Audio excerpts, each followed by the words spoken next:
आता आपण पाहूयात टॉप 9 दिवसभरातल्या महत्त्वाच्या बातम्या। अजित पवारांच्या बैठकीला शिंदेंचा रायगडमधील एकही आमदार नाही। अजितदादांच्या उपस्थितीमध्ये रायगड जिल्हा नियोजन समितीची ऑनलाईन बैठक। आदिती तटकरे जिल्हाधिकारी उपस्थित। बैठकीमध्ये आमदारांना बोलावलंच नव्हतं। रायगड जिल्ह्यामधील 2 मंत्र्यांनाच बैठकीला निमंत्रण। अजित पवारांची स्पष्टोक्ती। मुंबई शहर आणि ठाणे जिल्हा नियोजन समितीची बैठक संपन्न। एकनाथ शिंदे आणि अजित पवारांमध्ये चर्चा। दोन्ही शहराच्या विकासासाठी भरघोस निधीची मागणी केली। शिंदेंची माध्यमांना प्रतिक्रिया।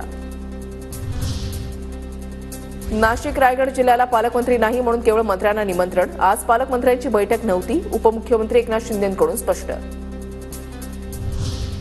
रायगडावरील कार्यक्रमाला गेल्यानं बैठकीला उपस्थित राहिलो नाही। बैठकीला जाणार नसल्याची आधीच कल्पना दिली होती। आमदार भरत गोगावलेंची माहिती। रायगड जिल्हा नियोजन समितीच्या बैठकीची आम्हाला कल्पना नव्हती। आम्ही मुख्यमंत्र्यांची भेट घेऊन चर्चा करणार।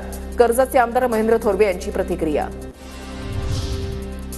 बैठक कशासाठी होती माहिती नाही। बैठकीबद्दल कोणतीही माहिती नाही। भरत गोगावले पालकमंत्री व्हावेत हीच आमची मागणी।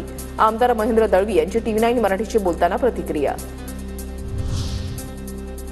आपत्ती व्यवस्थापन समितीबाबत माहिती नाही, पण जिथे आपत्ती संकट येणार तिथे हा शिंदे असणार। आपत्ती व्यवस्थापन समितीमध्ये नाव नसल्याबाबत विचारलेल्या प्रश्नाला एकनाथ शिंदेंचं उत्तर। आपत्ती व्यवस्थापन समितीमध्ये अखेर एकनाथ शिंदेंचा समावेश। मुख्यमंत्री अध्यक्ष तर दोन्ही उपमुख्यमंत्री उपाध्यक्ष असणार। आपत्ती व्यवस्थापन प्राधिकरण समितीच्या नियमांमध्ये बदल।